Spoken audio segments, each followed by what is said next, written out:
I also saw you post on LinkedIn about Pinks. Yeah. The window washing company. So how did you hear about Pinks? There's some content guys in the business that shared it, and I thought this is just a really cool story. And I thought it's just the power of just having a brand identity in commodity categories. I think there's Liquid Death's another one. How to have a brand in a category that's just commoditized and got nothing to it. And everybody plays in water, so you go into the lakes, you go into the mountains, you go into the sea. Everyone plays in those whole sort of natural environment spaces. And here's something that comes in and brings sort of punk rock into water. So I love challenger brands that do that. I think there's just so many commoditized categories that people haven't delved into because they go, oh, it's too hard to enter this category. You can't get in there. And it's like, well, just use creativity and you might find a way.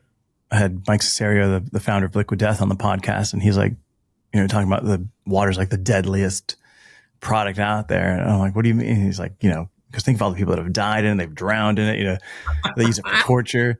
And it's like, it's all about death. And I'm like, man, I never looked at water that way. So like getting a whole new spin on a product like that's cool. And like Pinks, they wash windows.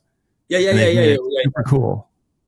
Yeah, just a super cool brand. And it was like the thing that was interesting for me was just like they had that, like you talk about, in our world we talk about key distinctive assets, but like they had that uniform that people go, what's that? That's like, it looks like you've walked out of, an Elvis movie or something. It's like, what's that?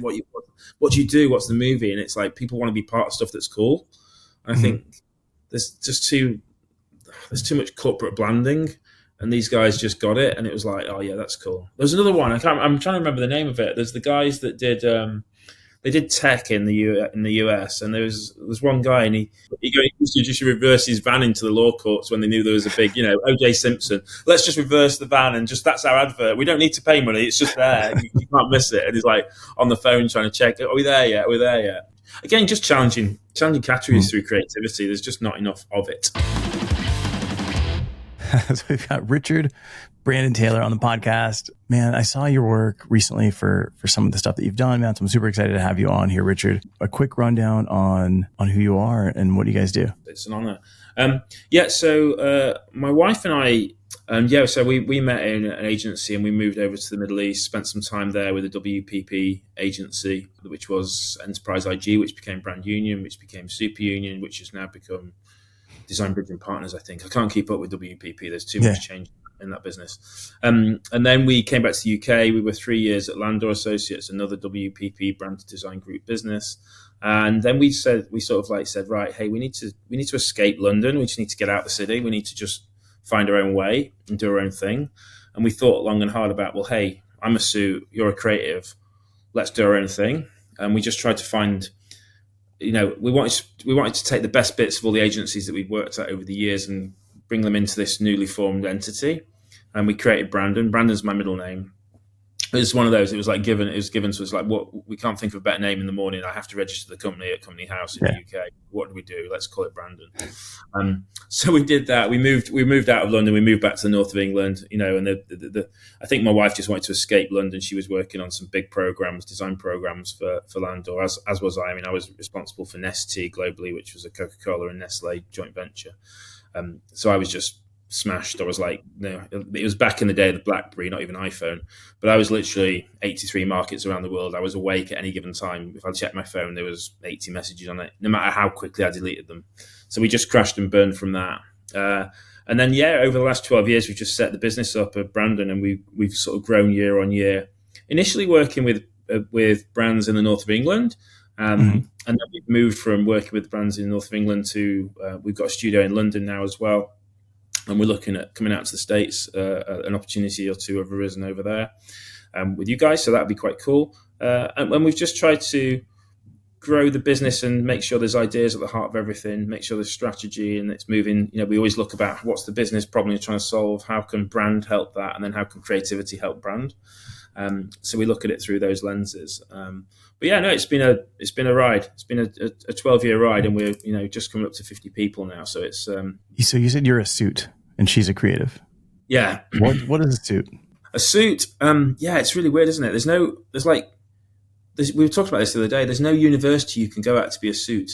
There's no suit university. There's a university to go and do creativity, and there are many different guys. Advertising, design, digital, whatever floats your boat.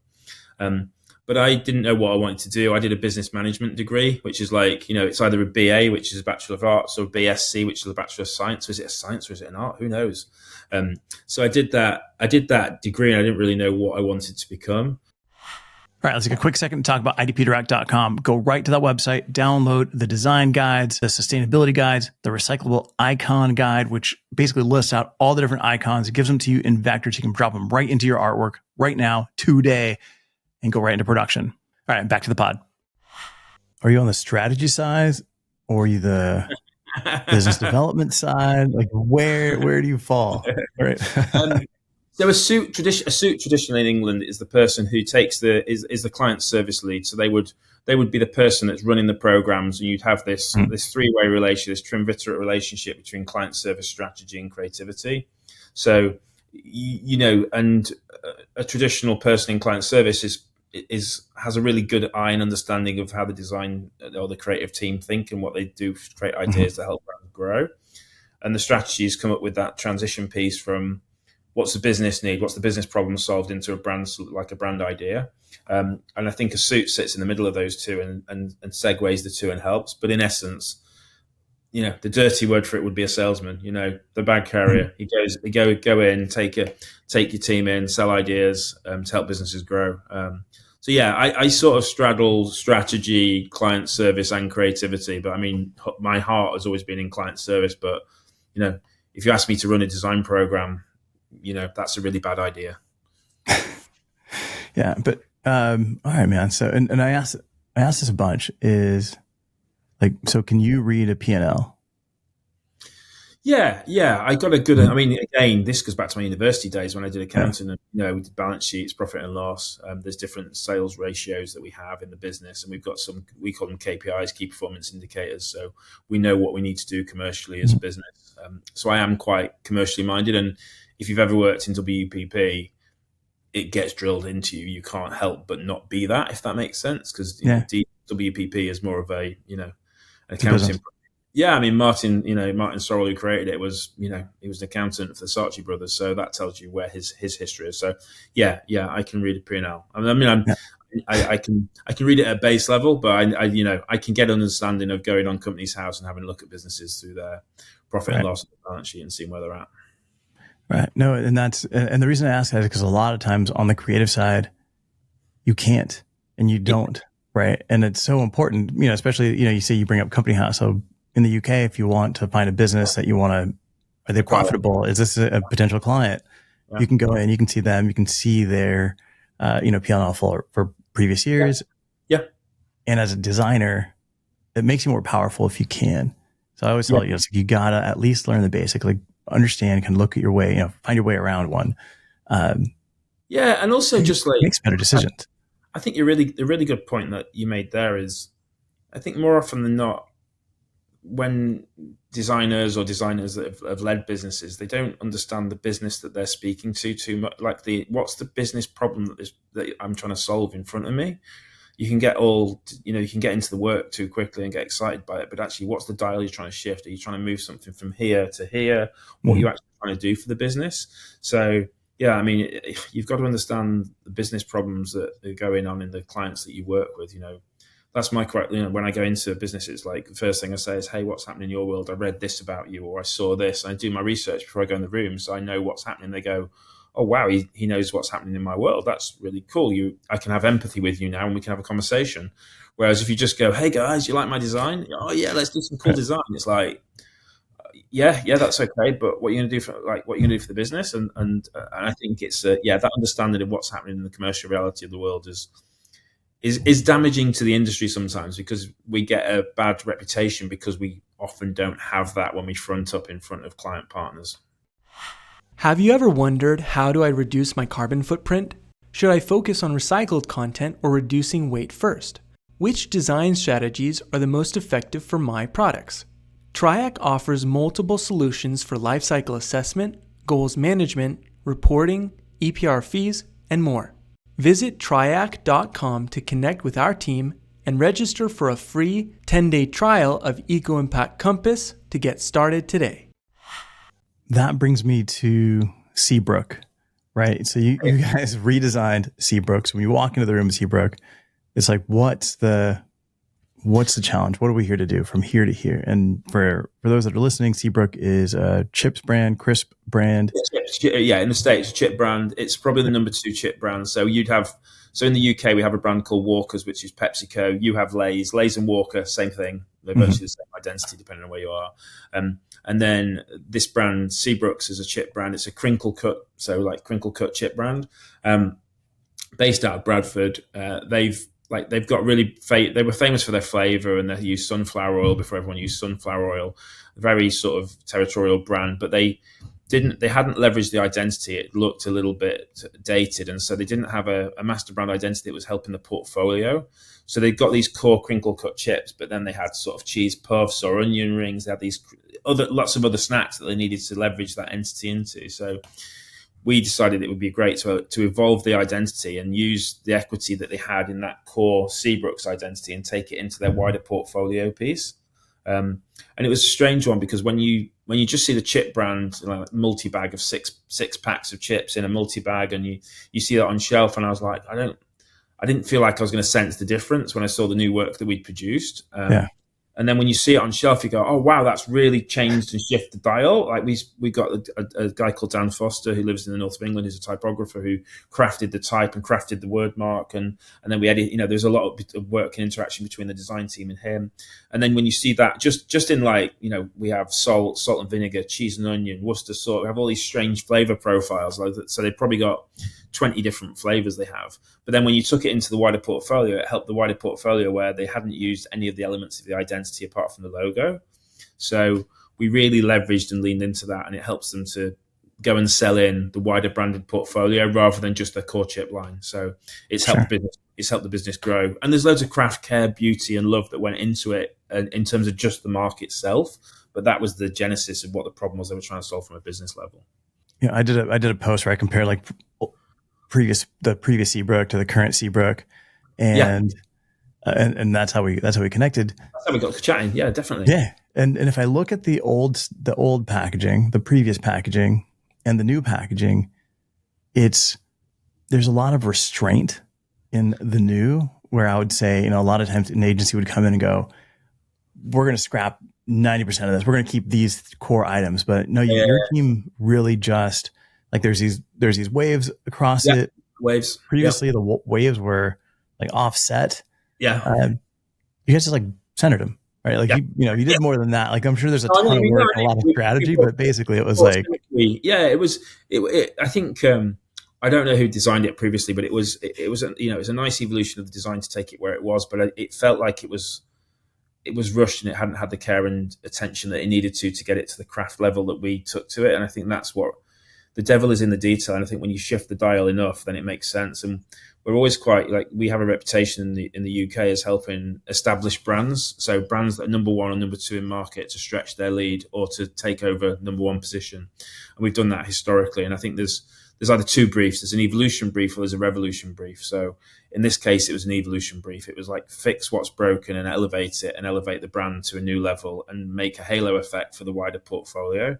It always brings me to the sort of Tropicana case study where, there was the agency that took Tropicana's identity and totally transitioned it to something new, and they were losing millions of dollars, and then they went back to the original and because they weren't sympathetic, they weren't treating it in the right way, and they didn't understand the genesis of the key distinctive brand assets that were, like the straw in the orange and how it worked, how people was there. So there are times when you need to revolutionize if you're trying to do something. So we look through the lens of shift, scale, or secure. So what's the business problem you're trying to do?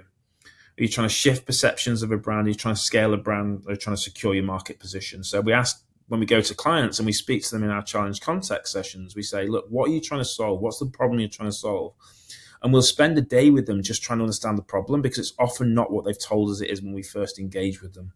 So by spending that time, you really understand what the problem is that the business is trying to solve, and we can have a better response to it in terms of the process and the way that we're going to work with these guys and how we're going to get them from here to here. And I think there's, again, as an industry, we've become too flippant and too lazy to not sometimes spend that time. And I think we're a bit scared to spend time with the clients. Let's just take the brief and we'll go and run away and do something cool and come back and there's this big ta-da, and then everyone goes, what the fuck's that? where are these guys? Who brought these guys in? Who's, so yeah, I think it's just professionalizing the industry. But yeah, it's that was a cool one. I mean, it's a really nice, and thank you for those kind words on Seabrooks. It's a nice design program we're really proud of, and it shifted the dial for the business, and it helped them get new listings in the supermarkets with their wider portfolio, and it's helped to grow their core line as well. No, I bet. And I'll share this on screen here, but like the shift is so subtle, but it's so powerful, which is insane. And that's why that drew me in. I'm like, oh my God, like this, like why did they land here in the first place? Like this is such a clear cut. Yeah, it's a weird one because like I'd seen it. We have the studio, we've got magnetized walls down the studio. So I'd walked past this for 3 months. I'd seen iteration after iteration after iteration, and you become it's a bit like you can't see the wood for the trees because you're knee deep in the trenches. And and it was only the moment, like I call it the moment of truth, is when you're in the store looking at the shelf. And I was just there with my daughter in the local store picking something up and went, wow, okay, that's, I didn't think it was going to be that, like my mind had been numb because I'd seen it so much, you can't see because I'd just seen it so much. But when you see it hit you on the shelf, you just go, wow, okay, it brand blocks better. It looks like it's been designed now. It's just doing so much. It's just doing much better job for the product. It makes the quality of the product seem to take it to a new level. And it's just a design consideration, like you say, just centering the waves of the design is before I even talk about the typography or the logo type in terms of that sits around the typography. There's just so much to do. But yeah, it's weird because it's like one of those where I still just forget how good it is because it's like you see it a lot, and it was nice of you to say such kind words on LinkedIn when you saw it. Thank you. So Richard, you spent a ton of time in the grocery. If finding your spec data is a wild goose chase around your office, you've got a data problem. SpecRite is the only cloud-based management specification solution that every brand needs. Because if you don't spec right, you'll spec wrong. Whether you're shopping like a normal person or you're in there reviewing like a creative. So when you're walking down the aisle, what are the most common mistakes that you see in food and bev, CPG as you're walking down the aisle? Like what's the one thing that you see when you see brands are trying to stand out, but they're just missing it? That's a really good question. There's 3 lenses that you look through for a brand in consumer goods. There's standout, selection, and what we call stickiness. So standout is really difficult because if we did it in the UK, there was a chip brand, which was a Lay's premium, and we owned black at the time. And then everyone else started owning black, and then we moved to white. And it's like, anyone could copy the codes that you've created. You're really careful with that. So I agree, you have to stand out and you have to brand block. And that was part of the journey we did with Seabrooks there. The selection is just making it easy for people to find varianting. So I can find my salted chip. I can find my sour cream and onion chip really quickly. Those 2 are really like basic graphic design jobs. Emotional stickiness and the brand having a heart is the hard part. And I think what the challenge we see a lot of brands do is that they don't have any emotive connection and resonance with the consumers they're trying to face. There's no story. There's no story behind the brand. So it's a nice piece of graphic design, but what's the story? And I think I walk down the aisles and I can often see the challenges that have been faced internally within the organization by looking at their packaging. So sometimes if you see a piece of packaging and it's got 300 messages on it, and it's got a sales promotion saying go to the Super Bowl and buy this, go here, and it's got it's what I call design by committee, and that tells me that there's too many people in the organization, they've got too many points of view, and it's difficult to get this clear cut through. But yeah, I think the thing that I'd say about brands in the supermarket and is just trying to make sure that it's easy for people to understand who you are in a millisecond as a brand, what you stand for. Liquid Death's a perfect example. They stole the category cues from craft ale. They made it look cool. They put it in a can rather than a plastic bottle. Everything about it has a storytelling element to it, and it just builds and builds. And there's layers to the storytelling. And it's no surprise, hey, that Mike's there. Mike was a graphic designer before he set the business up. He had a number of businesses that he burnt through before he got to this idea, and this idea landed. And I thought what was really cool about that story was just the fact that he tested those ideas before he even went and jumped into investing finding water. I think he found water in Austria in the first instance. I think the water's now been. I think there's a producer now because they were the only one that could put water in a can. But you've got to have the ideas that are going to resonate as well with people. And too often people just put stuff on shelf and expect it to survive. Like we hear it time and time again where people say, hey, we've got listings in Tesco. Tesco's is our Walmart, the biggest retailer in the UK. So, hey, we've got listings in Walmart. Great, we've done it. We've done it. Holy God, we've done it now. And I'm like, and I go, what do you mean you've done it? Well, she says, we've got the hard part. I said, that's the easy bit. Yeah. I said, now's where it hurt. Now's where it's going to hurt. This is where it's going to get painful for you, because if your rate of sale is not strong enough in that category and you're adding value to that category, the buyer who's just come out of university and been there for a year is just going to go, I don't care about you. You're not growing my category. I need to get my next job in Tesco to get higher up. So unless you're adding value to the category, you'll be out. And you see these, I call them bounce brands. They bounce in, they bounce out. And I'm like, you've got to invest in it and really make sure that the product or the service that you're selling has a role in people's lives that people want. And I thought that was a really great idea, like just test everything, live in that beta and keep evolving and keep trying new things. So yeah, I think it's, when I look at a supermarket and I walk down or a store, when you walk down the aisles of Walmart, you just look at it and go, I can tell the type of company that's behind the pack and the brand. And then you go, has it got a story? And it's really interesting. If you go, like if you came into the UK and I took you to a Tesco in London, you'd go, oh, these brands are doing this and that, and it'd be totally different to my perception. And the same if I came over to the States and I looked at the stores there. But yeah, the storytelling element's missed too often, and it's just graphic design. People talk about standout and selection as being the key thing, but the brand has to have an emotional stickiness that people buy. So how do you tell a story in seconds? Everybody's concerned about sustainability today. What if I told you can take your pouches, labels, your single-serve wrappers, and make them completely dissolve, make them completely disappear in water? That's what the team at SmartSolve has done. They've got a paper that is certified flushable. You can actually take the packaging, put it in the sink, put it in the shower, put it in the toilet, flush it. It dissolves completely into fiber. Learn more about SmartSolve. Go to smartsolve.com and ask for samples. Now, let's get back to the show. Seabrook as an example, what's the story that it's selling? So yeah. I mean, Seabrooks is the Seabrooks is selling a crinkle. So the Lay's equivalent is a straight cut chip. The benefit of Seabrooks is you get more flavor through the crinkle cut. So what stays in the wedge is the flavor. So we had to leverage that, and that had already been part of the identity before, but we had to take it to the next level, intensify the colors, intensify the flavors, and then have a master brand that made it easy to stand out. But I wanted to talk about another story that I think is probably going to answer that really clearly in a different way.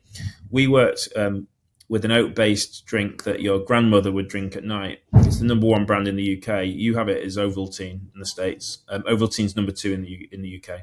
This is a brand called Horlicks. And my mum, who's in her 80s, makes this drink every night before she goes to bed. She thinks it makes her go to sleep. She's got belief in her heart that it goes to sleep. And the pack was just a field of oats, and it was just very, very typical. It was owned by GSK at the time, but it was just very product intrinsic, and it just had a sunrise over the top of it. And it was like, nobody knows what this brand's about. What's it doing? It's just telling you what it is as a product. It's not telling you what it is as a brand. And we went and uncovered this truth that mothers who are in their 80s, grandmothers, in their 80s, have got mothers who are in their 40s and 30s. And they're generally, the best way to transition the brand from the grandmother down to the mother, and the mother likes the consumption of it, and the mother likes the flavor profile. So that came out of research, and it was at this moment that we looked into that audience of mothers, and mothers have never been more stressed and too much going on in their lives and crazy madness of juggling children, husbands, everything, jobs, just all that craziness. And they didn't have any time to have a break and relax. So we moved the brand from this position of sleep to relaxation. And then we created these beautiful illustrations of like mothers walking with children along the steam. If you think of the steam that would come out of a coffee mug, it's like the steam of the product intrinsic was coming out, but it was a mother walking down the river, a little house in the background in a beautiful illustration style. You'll probably see it on the website. But that's moving that brand from a position of sleep to relaxation. And it was all about take a break. It was take a break for you and how to relax in that moment. So again, that's just telling that story of relaxation on a piece of packaging in a busy aisle as a piece of art. that just hits in nanoseconds. And that's just one job that I can sort of talk to in terms of how we took a brand from just simple graphic design, which is what it was previously, selling products intrinsic, to how it sells a brand lifestyle and experience of moving you from sleep to relaxation.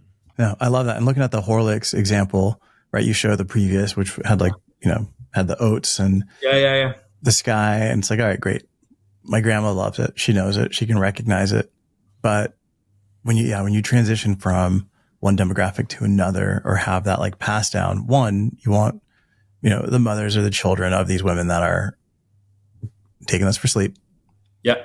They'll transition into it. But the other part of it too is, this is what my mom used to drink, right? Like there's that connection. There's that homeliness, yeah. And through COVID, people were getting more, we spent more time in our home than ever because we were forced to. But then that meant that you spent those shared experiences. Sometimes grandmothers were staying with, their children because they needed to stay in the same house together. So yeah, it really helped. Again, it shifted the commercial dial. It recruited a lot of younger mums in their 40s and like even 30s, 40s and 50s. We recruited mums into there that were traditionally in their 60s, 70s and 80s. And if we hadn't have done that brand would have died with that audience. And we had a window. Right. We only had a window of opportunity to do that, which was probably like 5 years, I think, before the brand was starting to lose relevance. And it was getting to the top of its curve where it would flatline, and we needed to inject new energy into it to take it to the next level.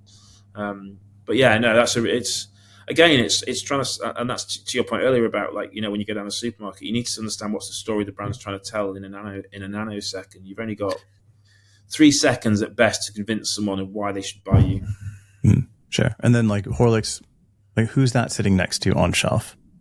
So that'd be sitting next to Ovaltine. Okay. And that's like, just like here Ovaltine is like a little soccer player, and it's got bright colors. It's just bright. It's luminous orange. It's just massive orange brand, but it's not really got any storytelling.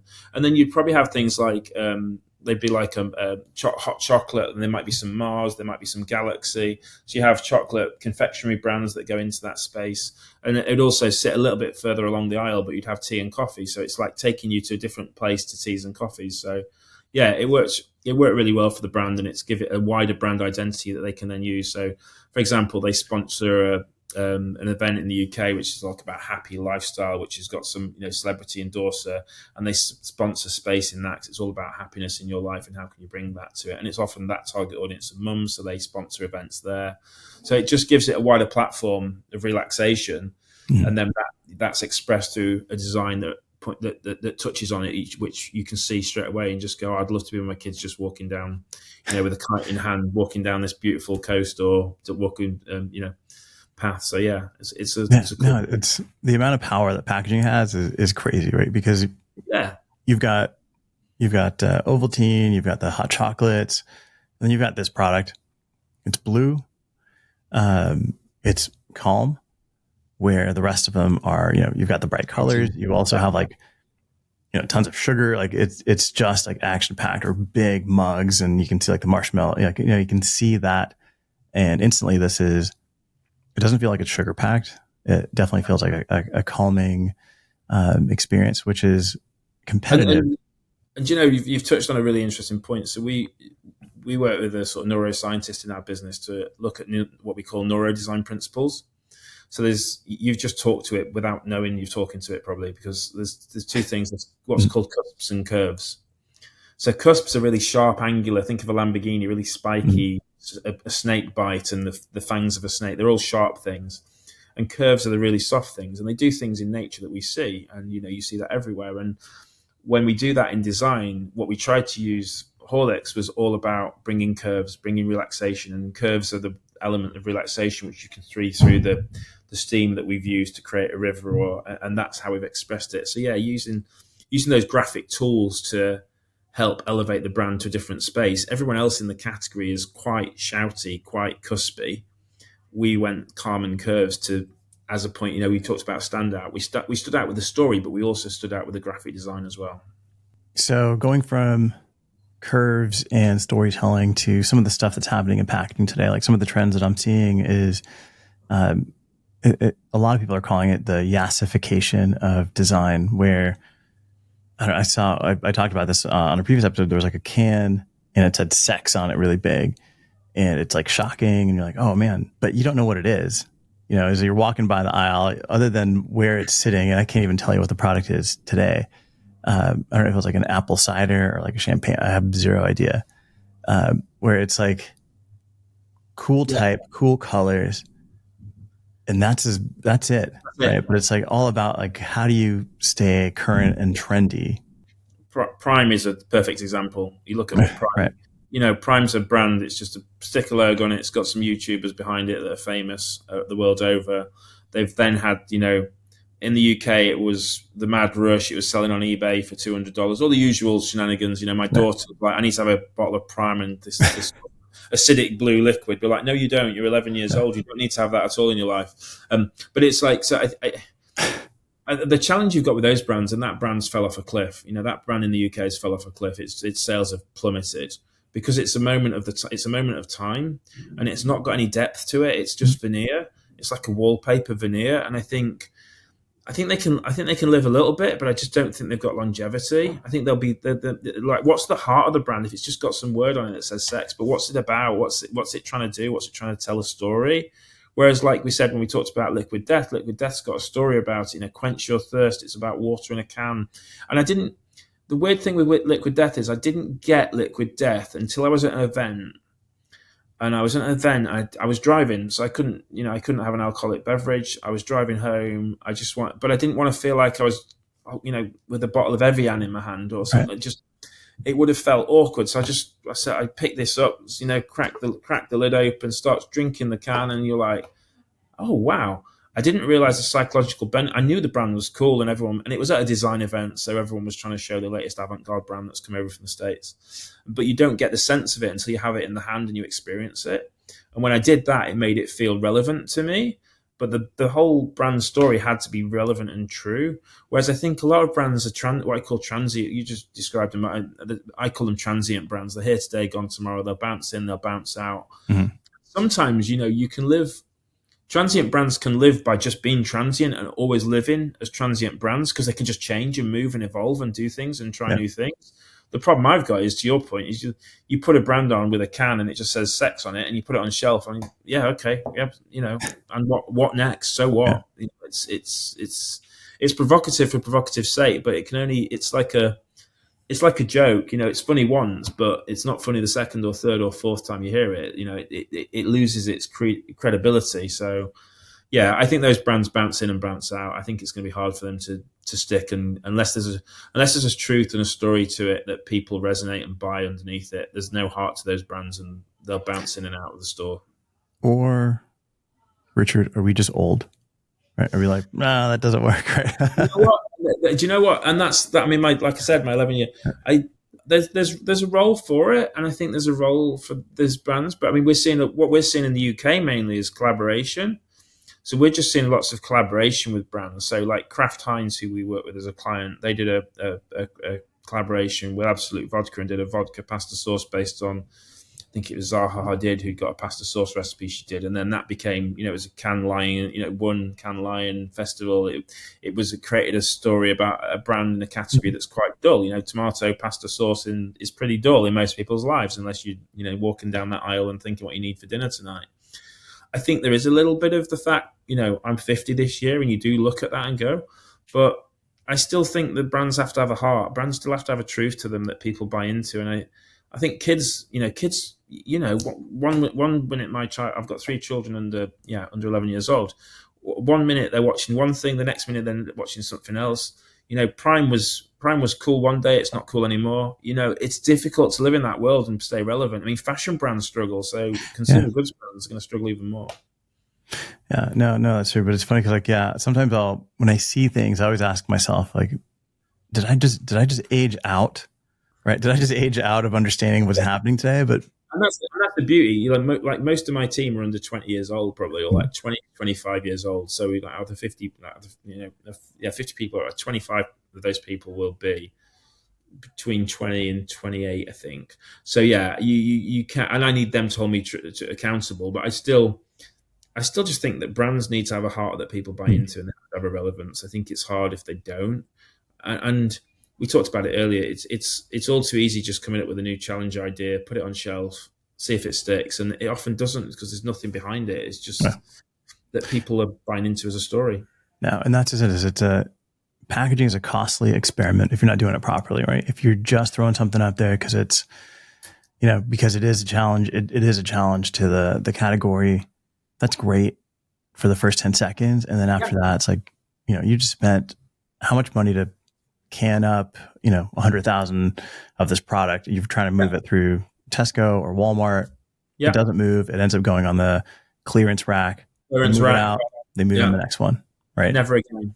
And we work with, one of our clients is a what we call a cash and carry retailer. So a bit more like Costco, but just for the trade rather than for consumers. And they, we work with them on their identity at a corporate level, and they, they'll try drinks category at the moment is awash with everything. I've got, what have I got here? Like I've got a drink here that's a bit like Olipop, but it's called Living Things in the UK, and it's another one of those brands that's trying to do something, get in the category. But if it comes in and it doesn't sell, they've got, they go through all of the forecourts at the petrol stations. If it doesn't sell, it'll be gone. They just say, look, if it bounces in and we can't sell it and it doesn't stick, it needs to be sticky. It has to have an emotional resonance. If it doesn't have that emotional resonance, it'll be gone tomorrow. And yeah, I'm fearful. I mean, Prime's fell off a cliff, and they're trying to attach it to celebrities in soccer and other things over here now. But yeah, it's a little bit too late, if that makes sense. A little bit too late. But the YouTubers that behind Prime they've cashed in, they've made their money. They don't really care. Probably they're like, we've made. No, I think they're getting sued up and down for all sorts of issues with the product. I wouldn't. It was difficult, isn't it? Because it's like we work with a talent agency as well, and they're looking to attribute talent to products. Mm-hmm. So somebody wants to create a range of dog food because they've got an interest in dogs and they're known in that category, and it's like trying to productize that. They'll get a percentage of the sales and with their name attributed to the product, either by naming it against that individual as a celebrity, or and people buy into that because there's a trust to that human being. And our job is to protect the integrity of the product so that it's a quality that is supporting the talent that agency is managing. But yeah, I think they just rushed at it too quickly, and they saw the money, and they just didn't. It wasn't properly brand managed. It was just, let's get as much products on the shelf as quickly as we can. And then I was over in the States. The moment that broke, I was in New York, and in New York I was in Target, and there was like a gondola end, and it had full Prime, and nobody was buying it. Mm-hmm. And here there was a mad rush for it, so I was like, crazy. It's gonna come to the UK where the mad rush will come to an end, and it'll be on the end aisle and discounted to death. Yeah, which is what's happened. So getting back to design and packaging, what are some of your favorite examples of products in the grocery aisle that have beautiful packaging, that have kind of balanced that creativity, storytelling, and clear communication? I think that at the time there's a brand called Brewdog in the UK, which I think is now stretched and well known in North America as well. I think that did a really good job in a category of what we call old man beer. So it's like it's not cool lager, it's not sunshine lagers, but it's like very traditional British ale, which is it's not really carbonated. It's quite flat. It's like an old man's drink. And it was like they were like, hey, we see a window of opportunity here where we can really go and crack something here. And we can do it by, they took the music from the punk era almost, and sort of Malcolm McLaren and the Sex Pistols in that era, and said, hey, why don't we call it punk beer? And why don't we be the protagonists that fight against this in the same way that Virgin did? I mean, they just copied from Richard Branson what Richard Branson did against British Airways 30 years ago.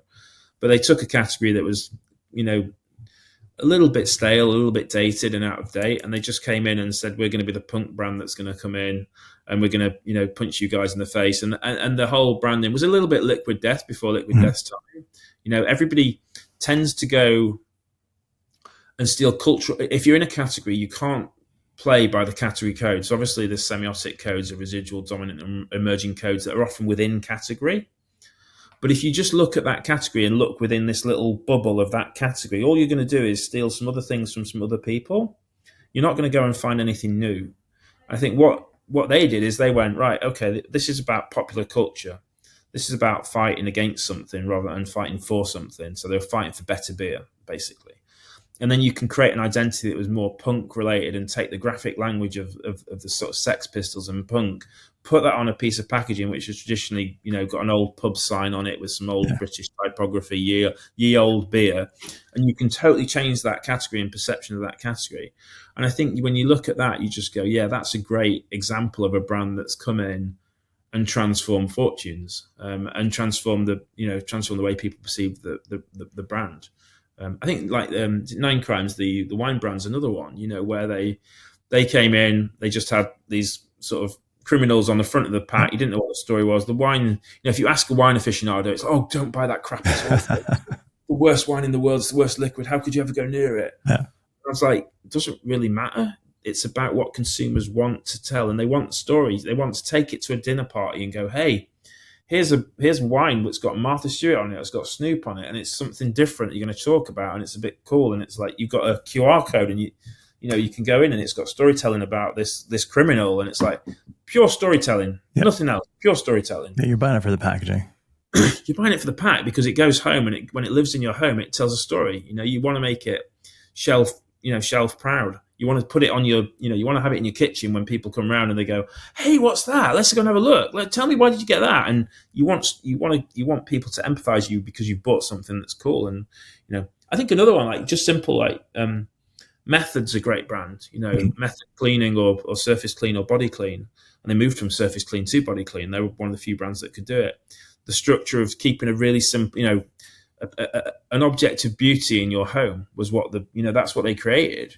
Everything else before was, shouty, screamy.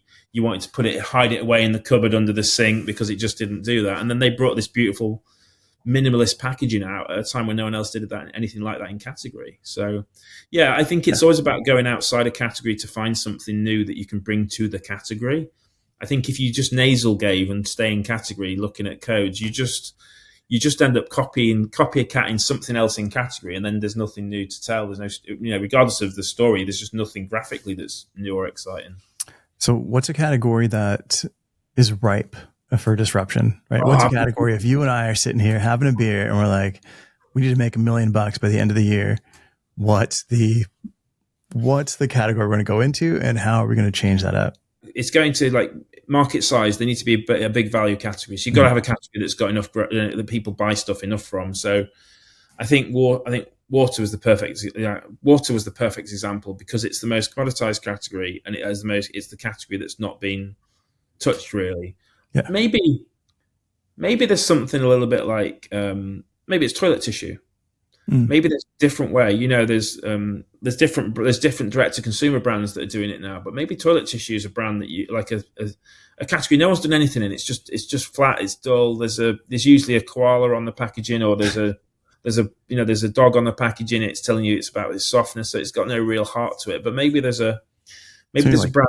Yeah, maybe blades. Like blood. Yeah, dollar. $5. That there's the Dollar Shave Club's another perfect example. Find a category that's dormant. Stance found socks. They found you find a category that's dull and flat and boring, but it has to be a big enough market value category. Chocolate might be another one. There's a brand in the UK called Chocolate, Tony Chocolonely, which I don't think I'm not sure if it comes to the States. Which is all about, it's about empowering people to make choices, and they're about fair trade and making it fair for the farmers that are growing the cocoa, and the chocolate all breaks up in little different component parts of size to say how unfair it is and unequitable it is. And they did for example, at Christmas, they did an advent calendar. Do you have advent calendars in the States? We do, yeah. Right, okay. So they had an advent calendar, and one day they missed the chocolate. They took it out because they wanted you to realize that life's not fair. Mm-hmm. And it caused an absolute stink. It was everyone's like, I was like, who the fuck? My daughter's crying in the corner because you've done. I get why they're trying to do it. I mean, I'm still on this sort of white picket fence on that one because I've got a daughter crying in the corner. And then, the day after they put 2 chocolates in, so they made up for it. But they were like making a point that life's not fair. So there's brands that can break into the chocolates category. So it's like you need to find big commodity categories where there's things to do something different. Aerosol cans for body spray might be another one. There's nothing interesting really happening. You've got Axe, we've got Lynx. It's the same brand. It's like, oh God, okay. There's nothing exciting happening in that space. So yeah, if I picture the grocery store, you've got the cereal aisle. That that one's inundated with product. So that's not one to go into. I know there's been a bunch of like high protein cereal with, healthier cereals, high fiber, high protein. Where there's lots of but I don't see those products moving. Actually, when I go to my grocery store, I always see, these $10 boxes of cereal are for sale. They're like in the clearance section for like $2. Clearance. Nobody can move them. I mean, people like cereal consumption in COVID went up through the roof because it was an easy meal. But cereal consumption has been in decline for a number of years, and I think I can't see that abating. I think it's, people know that cereal's often not got any nutritional value. It's pure sugar, and it just gets you excited in the morning for 15 minutes. I think the cereal market's a really tough one. I don't think cereal's where I'd be going. Yeah, no, it's funny because like I think of the only thing that made that different in the cereal aisle was the amount of protein in there. And I sat on a plane for 10 hours next to a woman from Dannon who was a food scientist. And I'm like, well, what's the best yogurt? What's the best yogurt that I should be eating that has like the best protein, blah, blah. And she's like, I'm going to be honest with you. Humans don't need that much protein. Right? Yeah. She's like, you're getting it in your cereal, you're getting it in your yogurt, you're getting it in your like in every, like people are just cramming so much protein in there. She's like, that's not healthy. I had the same conversation with a nutritionist in the UK, and they said the thing that we lack is fiber. We often have too much protein, but we don't have enough fiber. So it's like fiber will be like, we're seeing more and more fiber claims coming onto packaging now. So people are trying to balance it. But I mean, the high protein thing came from the sports nutrition industry. I mean, we work with sports nutrition brands and it's coming from there. And it's like, there's a protein yogurt that launched today in the UK, for example. It's like, protein's not the way to go. I'm a big believer of that. But the problem is, it's what sells. It's what people know, because protein's something that people can understand and it's got a belief system around it. Where if I go and sell something to like fiber, they'll go, what just make my gut health better? I mean, gut health's the big thing that's happening in the UK now. So there's more of a learning around that. Mm-hmm. I don't think I'd be going into that aisle. I think the cereal aisle is really, it's a place you go to die if you're trying to enter a new category. If you're trying to enter that category, you're fresh. We talk about protein. You jump to fiber. Fiber's not cool. So maybe fiber's that's the category that needs to change, right? Fiber could be it could be a fiber diet in the way that we work and do that. Yeah, I think it's, I mean, there's different ways. I mean, like I say, gut health is the sort of fiber was the product's intrinsic. Gut health has become the conversation. So it's in the UK now. It's big on gut health and prebiotics and probiotics. So the conversation has moved. And we often find that those trends move in from things like Expo West and what's happening on the West Coast or what's happening in Australia, and those trends migrate into the UK, and sometimes they come over from the UK to the US or go out to Australia. But we're seeing lots of different trends in terms of health and health claims. But I think protein's just the easy win because everyone gets it. But there's got to be better spaces elsewhere that you could do, and I think gut health's probably the one that a lot of people are banking their dollar right now. So we can do like a punk rock gut health. I love it. Because we're all old, right? We want to kind of have like that. We want to like touch on that. We still want to feel angst about fiber. Why not? Yeah, a punk rock fiber beer. Let's do that. I love it. Awesome, man. Richard, thank you so much for hopping on here with me and talking about Brandon Consultants. What's the best place for somebody to reach out to you? Brandon-consultants.com. I'm on LinkedIn, Richard Brandon Taylor. I post, I think, 2 articles a week, which people seem to enjoy. So I've got like 20,000 people that like my post. I think that's where you found me. That's the best way to find me, please. Yeah, that'd be cool. Awesome, man. And then I'll have this up next week. You'll be at How Design. You're traveling through the US. Yeah, I'm over at How Design. So if anyone's at How Design who wants to bump into me, send me a note, reach out to me.